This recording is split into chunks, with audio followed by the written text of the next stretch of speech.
The younger ones, we're thankful for everyone being here today. If you want to turn your Bibles to the 32nd chapter of the book of Genesis, we're going to put some finishing touches on this particular quarter.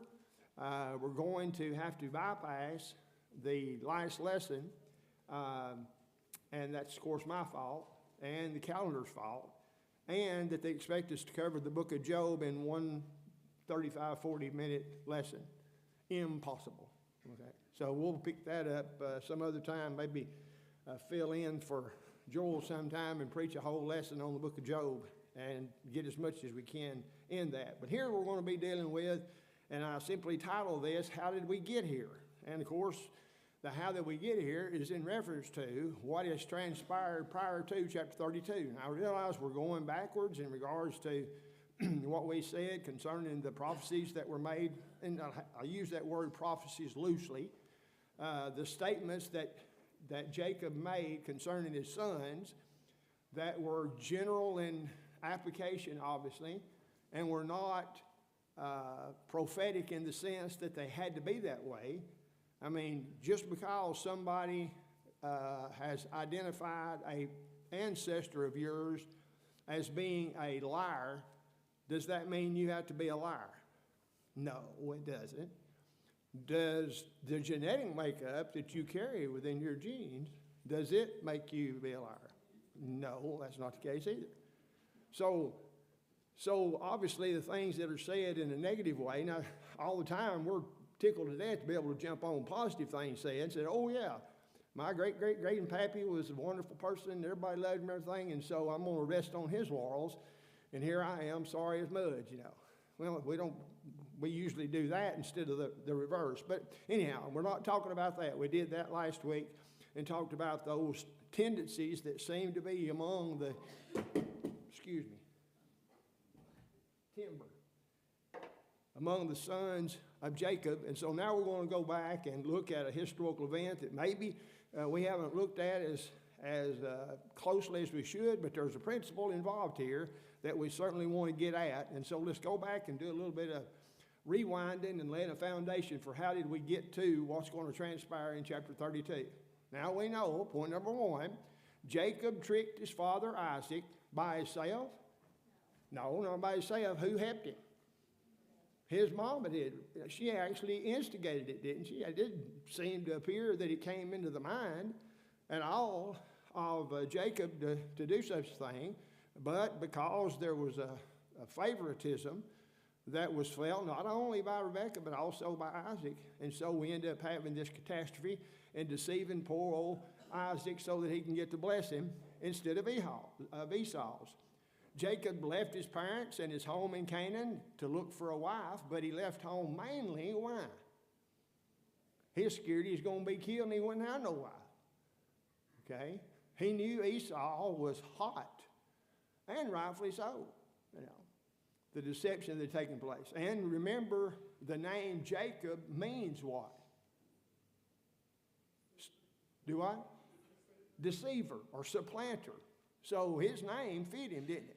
Now, does that mean that's because his name was that he had to be a deceiver? No. That's just who knows? Fred or Freddie may mean something. Does that mean I'm tied to what the word Freddie means? You know, Fred the freeloader, Freddie the frog, Fred Flintstone, you know, Fred Sanford, all those different Freddies? No. But obviously here it certainly applied. And Esau was so angry that he didn't want to kill Jacob. So there was a good reason why he fled, not only to get him a wife, but to get away from certain death at the hands of his brother. Well, after 20 years take place, then he's going back after he's had to work for this uncle of his, for these women, primarily, of course, for rape.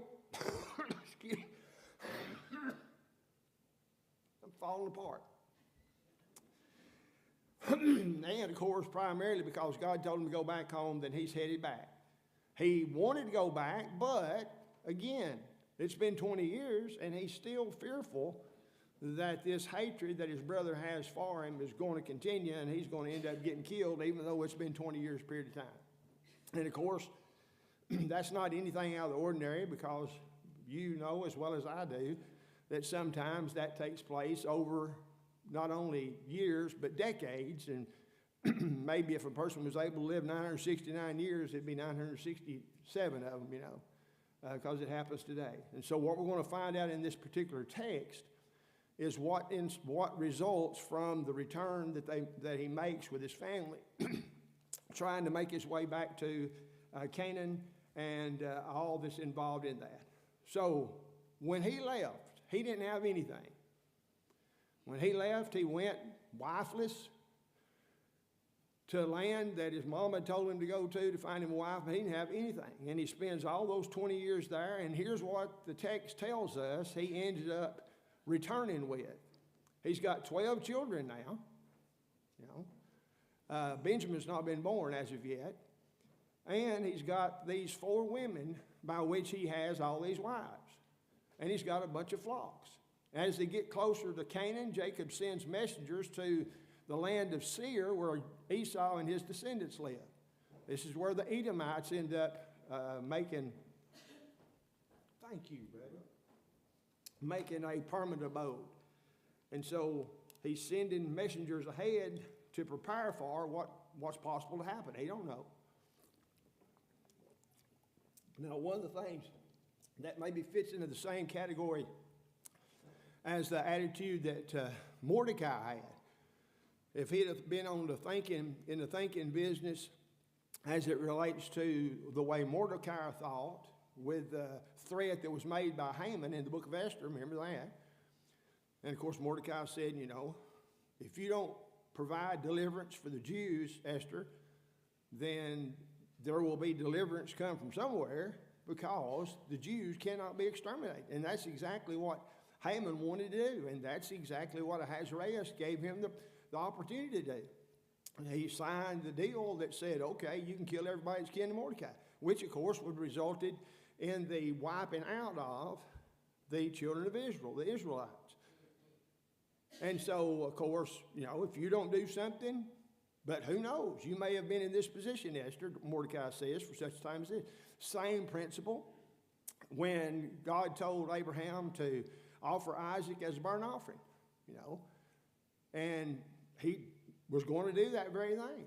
And then, of course, Hebrews chapter 11 gives us greater insight in that Abraham had already thought in his mind. He was no old dummy, knuckle-dragging caveman or anything like that. He says, since I'm going to have offspring that's going to bless the world through this son Isaac, if I kill him, then God's going to raise him from the dead. Now, we'd like to think that if we was in that situation, we'd be as smart as drawing that conclusion as did Abraham, but maybe not. There's a lot of people that's jumped on that situation and said, well, that's the most unreasonable thing in the world for God to expect him to do. No, it made perfect sense because of the way that Abraham figured it out. That's what I would think I would hopefully conclude too. So the same principle has to be here too, really. Does Jacob really think that he's going to be killed and all of his family is going to be wiped out by his long-hated brother or hatred of him? Because that can't happen if all nations of the earth are going to be blessed through the seed of these group of people. And remember, the promise was made to Jacob just like it was made to Abraham and to Isaac, that I'm going to bless them that bless thee, curse them that curse thee. Through thee shall all nations of the earth be repeated to him too. Okay? So maybe he didn't have the faith and the confidence that he was going to succeed in going back and establishing what was necessary back in the land of Canaan. And so they were told to tell, the messengers that were sent to Esau were told to tell him that he's on his way, and all they wanted to do was just go through this area peacefully. They didn't want to fight them. Of course, there was pretty good indication, contemporary time frame here, that was something that oftentimes happened as you're making a caravan through certain localities. Same thing is true in the United States of America or many places in the world today. You got to pay a fee just to go through people's property. They call it toll roads down in Florida and other places in the world too. You're going to have to give up some money so that you can travel through this area. And then lo and behold, when the messengers return, they say, man, Esau is coming, he's got 400 men. Uh-oh. That don't look good. We're outnumbered for sure. Now here's, generally speaking, nobody knows absolutely for sure. But Mount Seir would have encompassed here at the bottom end of the Dead Sea. And so somewhere around there, it ends up developing into, this map is based upon the division of the northern kingdom and the southern kingdom of the Israelites in the various kingdoms surrounding that area. So we're talking about way down here, south of Judah, south of Israel, and south of the Dead Sea. So let's read together, beginning at verse 7, with that behind us, okay? Then Jacob was greatly afraid and distressed, and he divided the people that was with him, and the flocks, and the herds, and the camels into two bands, and said, if Esau come to the one company and smite it, then the other company which is left shall escape. So he's no dummy either, is he? And Jacob said, O God of my father Abraham and God of my father Isaac, the Lord which saith unto me, return to thy country and to thy kindred, and I will deal well with thee. I am not worthy of the least of all the mercies and of all the truth which thou hast showed unto thy servant, for with my staff I passed over this Jordan, and now I am become two bands. And when he says two bands, he's not talking about musical bands, obviously. He's talking about two different groups here. And of course, there's also division of those groups, as we'll see later on too. And here's he's continued to petition God during this whole time. Deliver me, I pray thee, from the hand of my brother, from the hand of Esau, for I fear him, lest he will come and smite me, and the mother with the children. And thou saidest, I will surely do thee good, and make thy seed as the sand of the sea, which cannot be numbered for multitude. And he lodged there the same night, and took of that which came to his hand a present for Esau his brother. And this is a real present too. 200 she-goats, 20 he-goats, 200 ewes and 20 rams, 30 milch camels with their colts, 40 kine, 10 bulls, 20 she-asses and 10 foals. And he delivered them into the hand of his servants, every drove by themselves, and said unto his servants, pass over before me, and put space betwixt drove and drove, or two different groups. And he commanded the foremost, saying, when Esau my brother meeteth thee, and asketh thee, saying, who art thou, and whither thou goest thou, and whose are these before thee? Then thou shalt say, they be thy servant Jacob's. It is a present sent unto my lord Esau, and behold, also he is behind us. Now that is a significant present. If you can buy off an enemy, then if this don't do it, you can forget about being able to buy it off. You know, well, maybe he's not trying to buy him off, but it certainly is a good token on his behalf to try to squelch what might possibly come. So he commanded, and so commanded he the second and the third and all that followed the drove, saying. Now this is, when he talks about the droves here, he's talking about the different groups of animals. On this manner you shall speak with Esau when you find him, and say ye moreover, behold, thy servant Jacob is behind us, for he said, I will appease him with a present that goeth before me, and afterward I'll see his face. Peradventure he will accept of me. So went the present over before him, and himself lodged that night in the company. And he rose up that night, and took his 2 wives, his 2 servants, and his 11 sons, and passed over the ford Jabbok. So notice the specific mention here of the parts of the gift here that's being sent. 200 female goats, 20 male goats. 200 female sheep, 20 male sheep. 30 nursing camels and 30 of their offspring. 40 cows, 10 bulls. 20 she-asses, 10 colts. There's 580 animals. Now, if you're just starting off farming, boy, you're going to have to hire people to help you with all that, for sure. And, of course, this gift is going to serve as an attempt, at least, to sort of calm the situation if, in fact, Esau has within his heart this continual hatred of his brother for what he's done to him. He hoped that that would keep him from being attacked and his family wiped out. Again, if Jacob really believes the promise that was made from God to Abraham, Isaac, and now to him, then this is not going to happen. So somebody might say, well, he's wasting giving all this supply of animals up then. Well, no, it's not a bad thing for him to do that. It certainly shows his willingness to, as he's returning, he left with nothing, and now he's got this much that he can spare, then obviously he's got a good heart about it. Now, yes. No, he didn't really know what was going to happen. You know, and of course, put yourself in that same situation. You know, the last time you saw him, if he had got close to you, then you'd be dead because he'd cut your head off.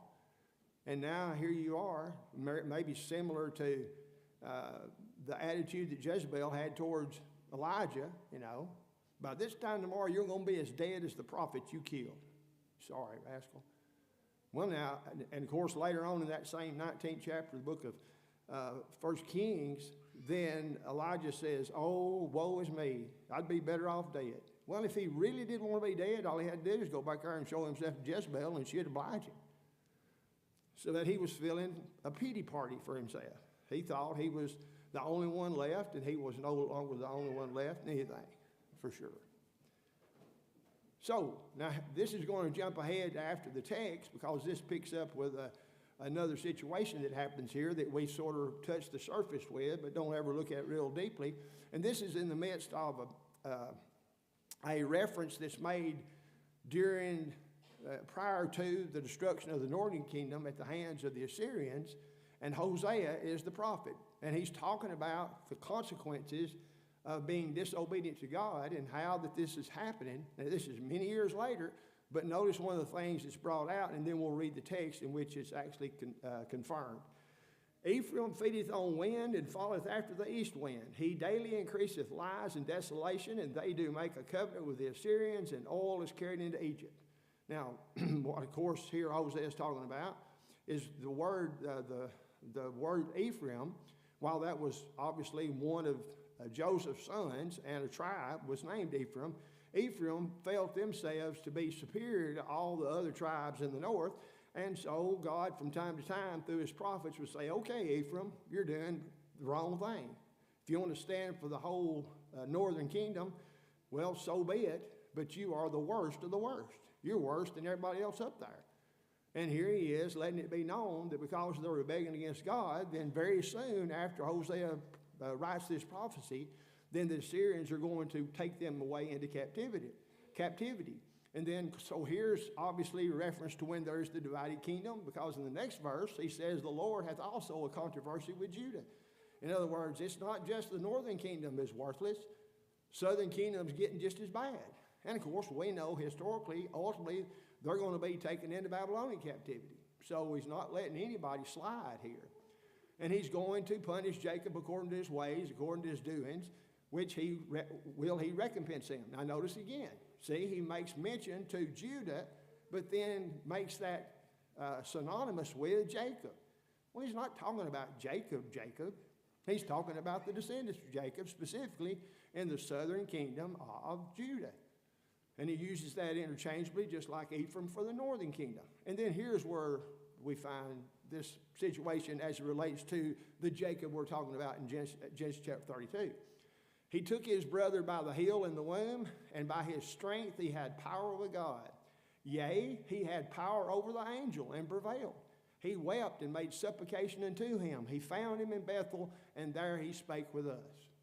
Oh.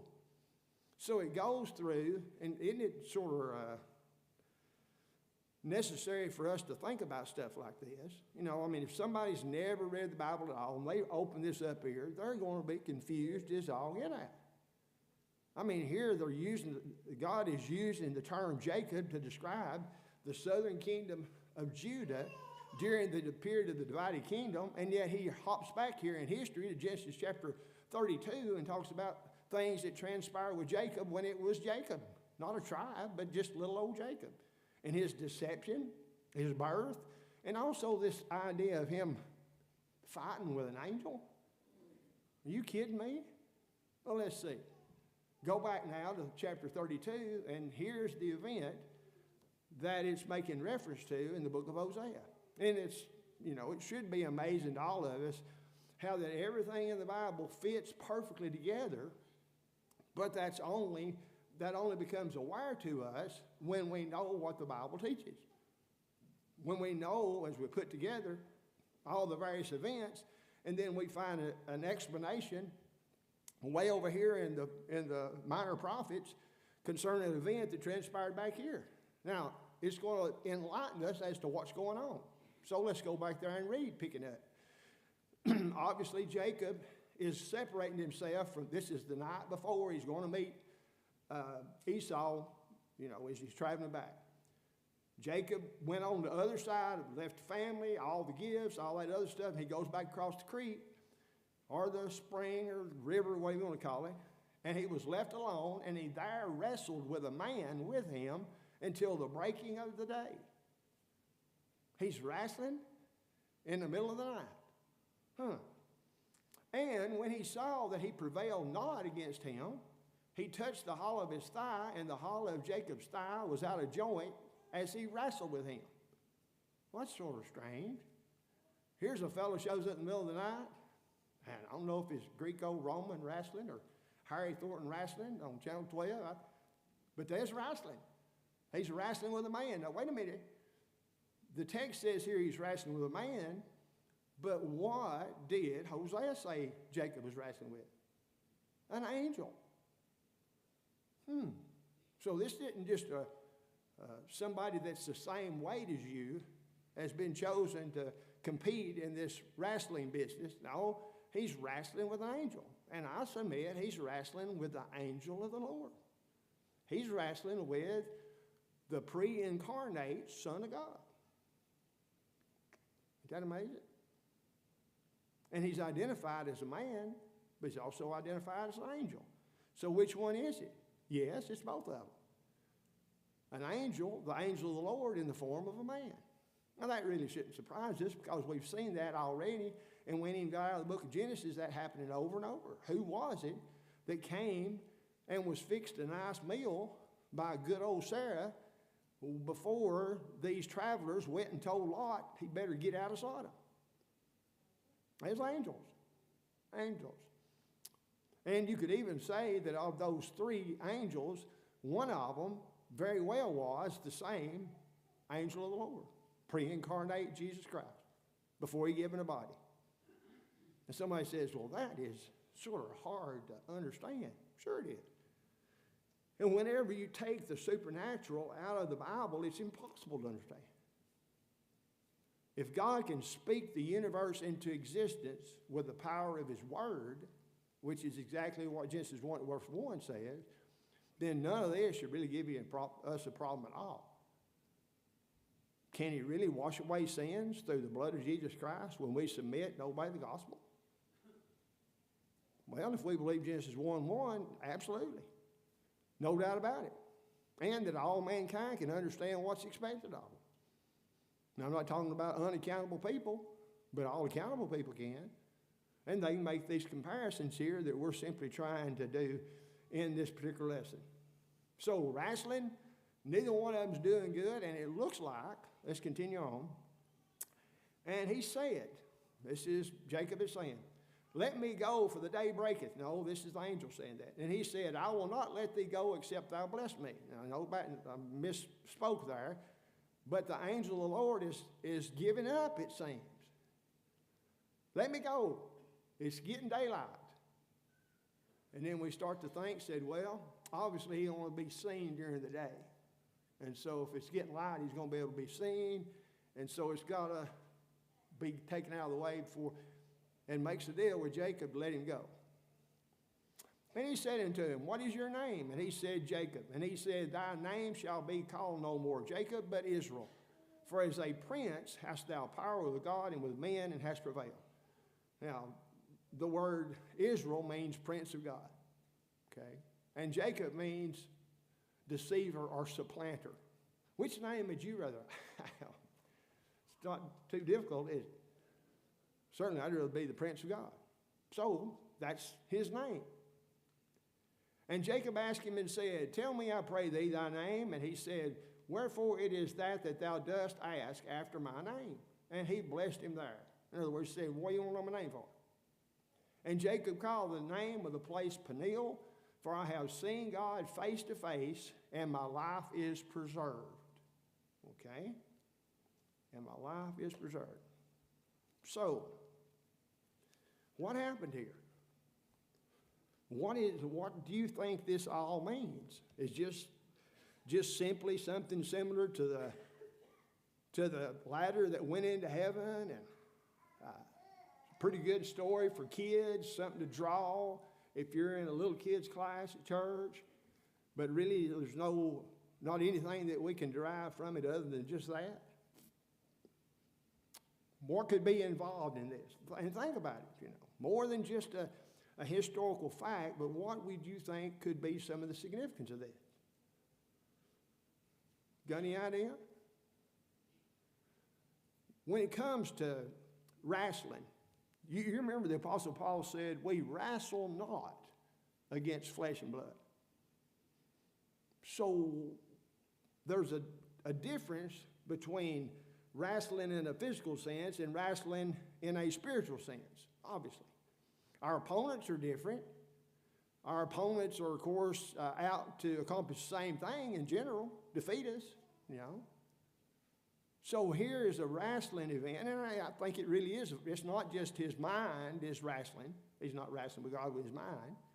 Or else there wouldn't be his hip bone gets taken out of place and he's ended up going to have to limp. No, it's a literal wrestling match, but there's more involved in it than just that wrestling. What would further reinforce the idea of obvious, as Tina's already mentioned, the fear that Jacob feels in seeing his brother after all these 20 years and fearful of being wiped out and all of his family and all of his stuff, his gifts being taken by Esau. He needs reassurance, or at least he's given reassurance of what? God's with me. He's with me. My name has changed. I'm a prince of God. No longer am I designated as a deceiver, as a supplanter, but I am the prince of God. Could that be one of the reasons why this event took place? And what about the concept here of him actually prevailing over the angel of the Lord? And the angel of the Lord is saying, uncle, let me go. Does that mean that not only is Jacob the prince of God, but he's stronger than God? Stronger than the pre-incarnate Son of God? The Word? What do you think? I don't understand how he's apparently wrestling with an angel and then says, well, I've seen God face to face. Yeah.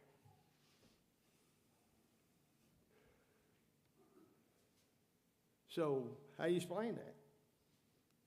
Did he see him face to face? That's what he says. Is there a possibility that you can see something that's representative of God face to face without seeing God face to face at the same time? Of course, Remember at the burning bush. Here's this bush that's burning. And Moses can't understand what in the world. I've never seen anything like this in all my life. And so he approaches the bush, and there's a voice that comes out of the bush. Well, who is that? Well, he identifies himself as I am that I am. I'm the one that's sending you back to tell Pharaoh, let my people go. What, did he see God? Well, he saw a representation of God in the form of a bush. Same thing here. He sees a representative of God in the form of an angel or a man. Was it a man the same as we are? Not sure. I mean, if it's only spirit, then you'd have a hard time wrestling with the spirit. You just go right through him, wouldn't you? Start to put him in a headlock, put sleeper hold on him, give him a pile driver, and you wouldn't have anything to do with it. Well, how do you explain all that? It's supernatural. That has to be the case. There's so many passages of Scripture that actually say that people saw God, and then there's other passages of Scripture say that you can't see God and live. So let's think about that for a minute. A number of years ago, and I don't think this is one of the debates that we actually got together and saw here, but I saw it with Kyle Butt and Dan Barker. I'm not sure, we may have saw it here, I'm not sure. But one of the arguments that Dan Barker made in that particular debate, he says that he didn't believe there was such a thing as God because of the incompatible properties and characteristics that are spelled out in the Bible, which leads us to conclude that the Bible is nonsense, and thus, if there was an author of the Bible, then he's nonsense too, so we don't believe in God. As a matter of fact, I got written down here exactly what he said. He said, there are mutually incompatible properties and characteristics of the God that's in the Bible that rule out the possibility of his existence. One of the supposed contradictions that he mentioned was that God claims invisibility, while at the same time he's been seen. And he mentioned that at the very beginning of the debate numerous times. And so you got all these passages that we've already studied, and some in the New Testament as well, that say that you can't see God, while other scriptures say that God has been seen and he's been spoken to, not only by here Jacob face to face in this wrestling venture, but also no doubt as well the mention of Moses as well of seeing God, seeing the back of God, not being able to see his face, but saw him as he's walking away or whatever. And so their contention was made, and the argument was made by Dan Barker, is that surely shows that the God of the Bible does not exist, because you can't have those contradictory things happening. Now, it would be wonderful if everything that we faced in life and everything we read in the Bible was as clear as the difference between east and west, north and south, good and bad, cold and hot. But they're not always like that. So sometimes when you look in the Bible and you see the word poor is used, it's not talking about a person's poverty of material blessings, it's talking about their poverty of spiritual blessings and benefit. Well, there's two different ways poor is used. Is it possible there's different ways that this concept of poor and rich and the contrast there is used in different senses as well? And think about this.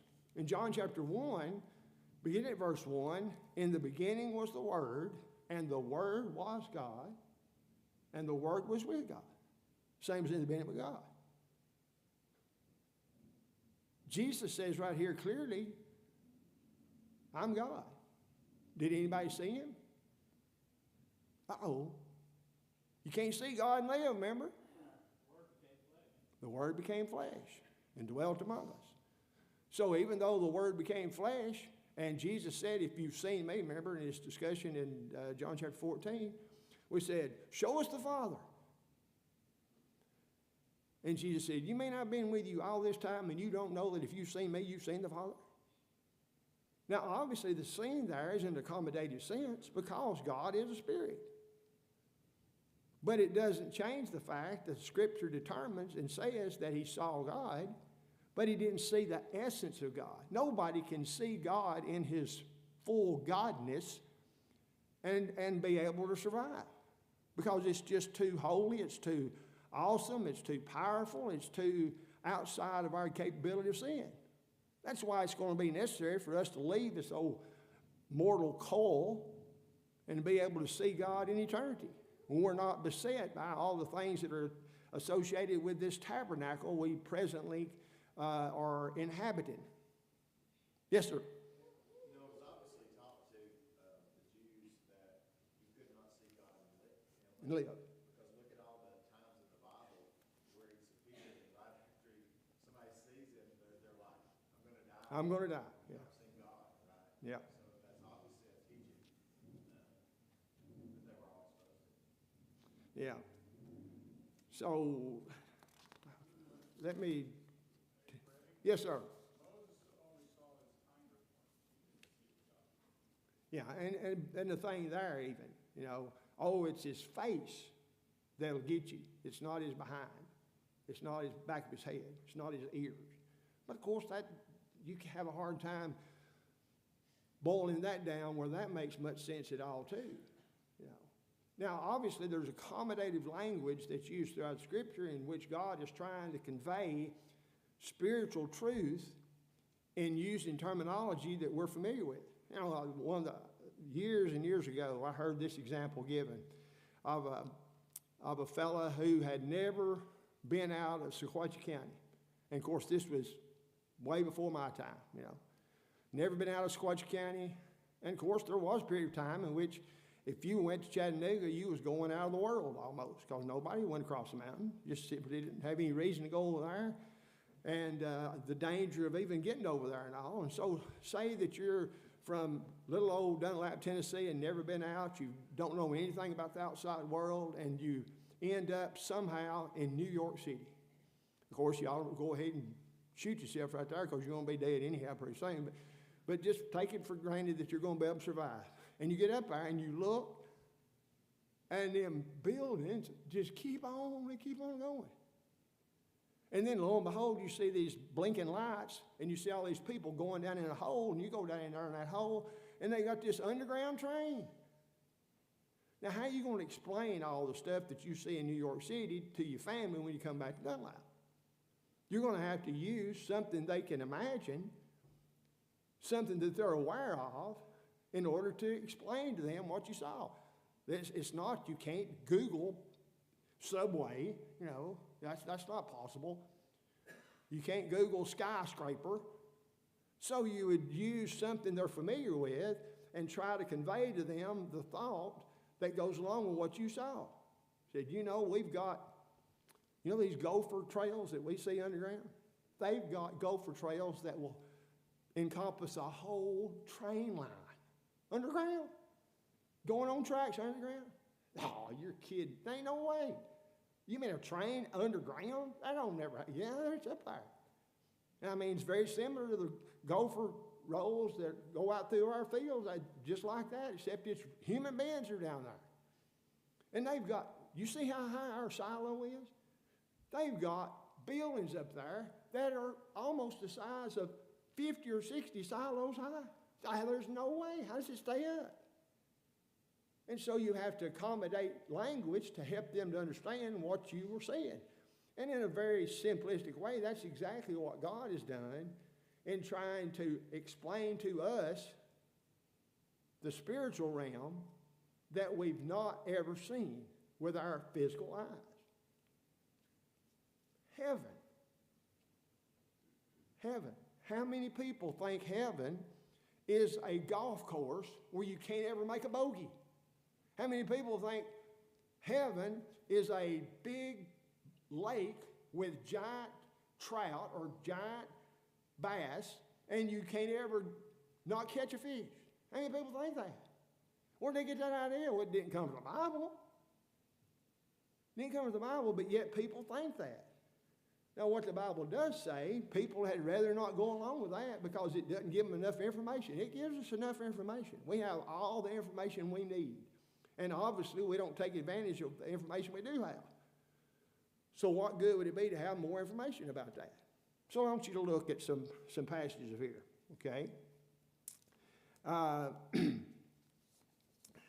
Let me see right here. The Bible does not reveal mutually incompatible characteristics of God, but he simply uses terminology to help us understand, okay? Real quick here, let's look at Genesis chapter 30. Of course, we just saw this. I've seen God face to face. But yet also in Judges chapter 6, verse 22, which I think I mentioned is made a few minutes ago concerning Gideon. Gideon said, I have seen the angel of the Lord face to face. Again, the designation here is the angel of the Lord. Now, here's the distinction. That really is a distinction. Whenever you see just an angel, they never will allow anybody to worship them. Never will. Do they see them? Sure. Do they attribute certain powers and reason to maybe be needing to worship? Sure. But they always tell whoever it is trying to worship, get up. I'm just a servant like you are. That's just a regular old angel. But if it's the angel of the Lord, which seems to indicate the pre-incarnate, before the second person in the Godhead was given a body, was born of a virgin, became a servant, became obedient to death, even death of the cross. When it's him, he receives worship. He did from Gideon. And the indication here, obviously, of this man that Hosea tells us is an angel that Jacob is worshiping with, wrestling with, what was he doing? He was petitioning him as if he were God. Why did he do that? He's just an angel. No, he ain't just an angel. He has to be the angel of the Lord. Why would you pray to an angel? You don't pray to an angel no more than you worship an angel. So he's petitioning the God of heaven. He's worried about his situation. And God, in the form of a man, a wrestling man, appears to Jacob that night. Remember, we studied back in earlier about Moses that he spoke, Exodus 33:20. Moses was to see some unmistakable evidence of the glory of his presence when he spoke to him face to face as a man speaks to his friend. Well, we got a problem here. He did not see the essence of God. It's impossible to see that. It's impossible to see the true nature of God in all of its glory and survive. And I'd say that that's not because of a limitation on our part. It's because of a limitation that God places on us because of his power. Now, these are all questions that we'll be able to answer or ask at some point in our existence after this life is over, more than likely. But suffice it to say, you can see God and you can't see God at the same time, and the language has to be accommodative. Has to be. Because we know there is no contradiction, and that Dan Barker is an agnostic atheist, and he don't know what he's talking about. And anybody can take pot shots at the Bible, but when there is a reasonable explanation as to the statements that are made, then you have to go with the reasonable explanations. When we see God, but we can't see God. We see God in nature. The heavens declare the glory of God, and the firmament showeth his handiwork. But do we see the power of God personally? No, we see the evidence of his power. We see the grandeur of the created universe. And even Paul goes so far as to say in Romans chapter 1 that the Gentile world had that ability to know God, something about God, not the plan of salvation, but to know the designer of this whole thing, but they rejected it and made the wonderful decision to start worshiping the creature instead of the creator. That makes sense, don't it? So you recognize or should recognize there is a creator God, but then you start worshiping the things that are created instead of the one that created? Doesn't make much sense, does it? I thought sure I had a couple of passages here that clearly show what's involved there. Maybe I ran over it. Number 12A is another passage where it's speaking about Moses that said, I speak with him face to face and see the form of the Lord.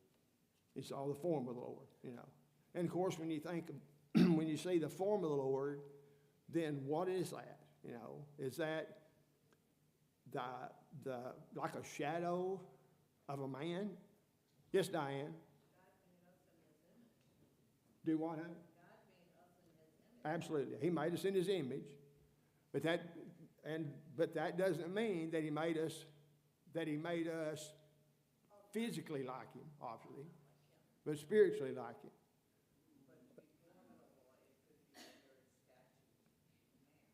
Yeah. Yeah. So I mean this is certainly interesting, and this is one of those things too that if people are going to use this against the Scripture, you know, there's even another thing here in this context that fits in that same category of a supposed contradiction, where the angel, who's God, representative God, at least, changes his name from Jacob to Israel. But yet, after we get into later passages here in this same book of Genesis, he's referred to as Jacob again. Wait a minute, we can't have that. So somebody says, see, that means the Bible ain't inspired because his name was changed and yet his name is not changed. Well, after God after Jesus changed the name of Simon to Peter, was he ever identified as Simon again? Well, of course he was. So, you can nitpick around and try to find problems. But the thing is, if there's something that really is a problem in your understanding, it seems to be a contradiction, then the best thing to do is not talk about it all the time. It's to go find out the answer. And none of us have all those answers, but the answers are there available if we'll simply take advantage of the resources that we have. And we've got a full library with 2 or 3 books that are in there, alleged contradictions in the Bible. And you can find them all through there. Anything else? Thank you very much.